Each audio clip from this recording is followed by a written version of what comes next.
violence is ended.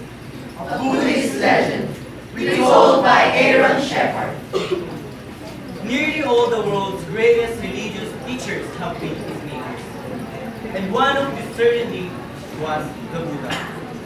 Among the teachings of his eightfold path was right action, and part of this was to avoid The tradition says that the following tale was told by the Buddha. The monks, whose quarrel had reached the point of violence. Once long ago, there arose a quarrel between two kings. One king was the great Brahmadatta. His kingdom was large and rich, and his troops were many. The other king was Digiti. His kingdom was small and poor, and his troops were few. Brahmadatta told his generals, We will march against the Giti. We will conquer his kingdom. He will not be able to resist me. When Digiti heard of the army's advance, he told Deva, his queen, Nothing we do can prevent Brahmadatta from seizing our country. For the sake of our people, it is best to avoid a battle. Let us flee from the kingdom tonight. Deva asked, Where can we go? We will go to Brahmadatta's own capital city, Benares. It is large enough to hide him, and he will never search for us there. so they took their young son, Digava, and fled by night to Benares. There they lodged in a poor quarter of the city. King Digiti disguised himself as a wandering holy man in which they begged, not wanting to. Time passed, and the prince grew toward manhood. Then King Digiti told his wife, Truly it is said, we may forgive those who hurt us, but we never forgive those who hurt. If Brahmadatta finds us here, he will surely kill us all. It is best to send our son from the city. Let him go to my parents in the west. There, he can learn the arts and sciences, proper to his estate. So they sent the prince. now, it happened that the barber from the court of King Digiti was at this time at work in the court of Brahmadatta. One day, the barber caught sight of Digiti in the marketplace, begging in the guise of a holy man, hoping for the Lord. He secretly followed Digiti to his home, then reported him to Brahmadatta. Brahmadatta sent his men to arrest the barber. Digiti and Deva were brought to the forest. Where is your son? Demanded Brahmadatta. Beyond your reach. Replied Digiti. Brahmadatta turned to one of his generals. Tie them and guide them around the city, for all to see its ground. Then take them out to the south gate, and then execute them by the sword. Allow no one to perform the funeral rites. Their body shall be the prey to the birds and the beasts. Now, on that very day, Prince Digabu had come back from Benares to visit his parents. As he passed through the marketplace, he saw soldiers on horses, and among them are, and tied up in a cart, his mother and his father, and he was powerless without them. King Digiti saw the prince's plan, wishing to advise his son, yet mindful not to give him away. Digiti called out as if to no one. These were his words. Be not short-sighted. Be not long-sighted. Not by violence is violence ended. Violence is ended by non-violence. As darkness fell, King Digiti and Queen Deva were taken outside the city walls and executed by the sword. Their bodies were left on the ground with a dozen soldiers standing guard. Within the city, Prince Digabut told himself, First, I will perform the funeral rites for my parents. Then I will find a way to avenge them. He brought strong wine from the marketplace out to the guards. They took it gladly, and soon they dropped it. Digabut piled up wood, placed his parents' bodies on top, then lit the funeral fire. He pressed his palms together and walked 3 times around the flames. At that moment, at the royal palace, Brahmadatta was strolling upon his roof terrace, puzzling over the words of King Digiti that had been reported. Gazing far south, over the city wall, he spied the fire and the figure circling it. Holy fear. It must be Prince Digabut. The prince, his duty complete, slip quickly into the forest. For days he stayed there, hiding from Brahmadata's men. At last, the danger and tears had passed, Signature po. and Digabo entered the city once. Signature po. The royal stable took word an African. And so it was one morning that Digabo rose early, sat before the stable, and sang to break the news.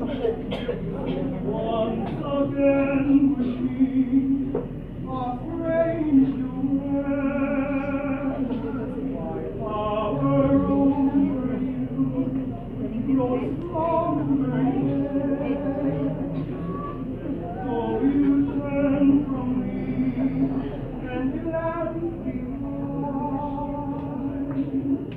the path of your rises.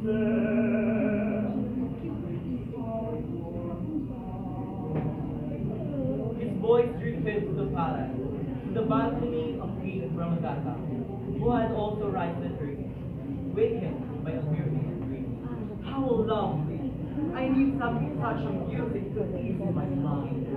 He sent for the singer, and the Digabo was brought before him. Sing for me, said Brahmadata, not knowing who the young man was. Digabo sang, and the king's heart was gladdened. Then Brahmadatta told him, Stay with me, and Jigab answered, As you wish, my lord. so Digabo became the king's attendant.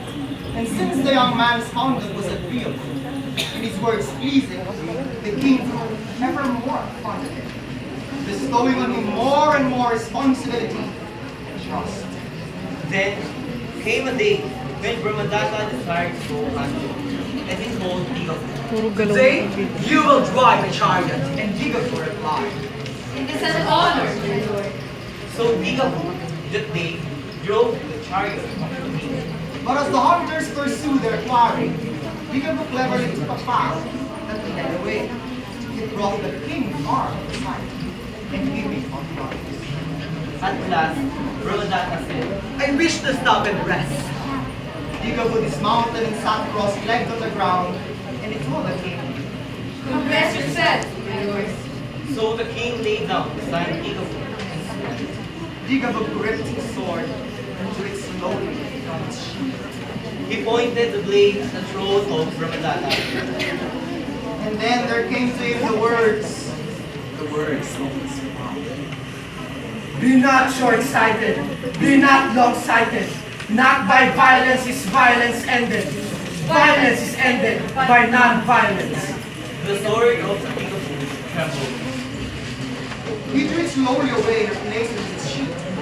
Brahmadatta breathed heavily and opened wide his eyes and sat up short-eyed. What is wrong, my lord? It was a dream that often plagues me. I see Digabo, the son of my enemy, coming at me with his sword to avenge his And parents. Jigab rose and again drew his sword. I am Digabo, son of your enemies, and here am I to avenge my parents. Have mercy, dear Digabo. Grant me my life. How can I grant your life? Truly it is said, we may forgive those who hurt us, but we never forgive those who hurt. You have killed my mother and my father, and you will surely kill me too. So the life to be granted is mine. Grant me my life, and I will grant yours. So Digabo put away his sword. And the king rose and to clasp their hands and swore never again to see the brothers. Then Brahmadatta said, I have often pondered your father's final words. Tell me, Digabo, what did he mean when he told me, be not short-sighted? My father meant, do not be quick to swear in the gift of friendship. And what did he mean when he told me, be not long-sighted? My father meant, do not allow your hate to last too long. And what did he mean when he told me, not by violence is violence ended. Violence is ended by not violence. My father meant, you, my lords, have killed my parents and stolen their kingdom. If I were to kill you in revenge, your allies would kill me, and then my allies would kill them, and so on with no end of violence. But now it said, you have granted my life, and I have granted yours. so violence is ended. Then the king marveled at the wisdom of Tiggle, who understand in full what his father said in dream. Indeed, so great was Brahmadatta's admiration and his gratitude. He soon restored the kingdom of his father. And as long as both kings lived, all quarrels between them were solved in friendship. How violence is ended. A Buddhist legend, retold by Aaron Shepherd. Be not short-sighted, be not long-sighted. Not by violence is violence ended. Violence is ended by non-violence.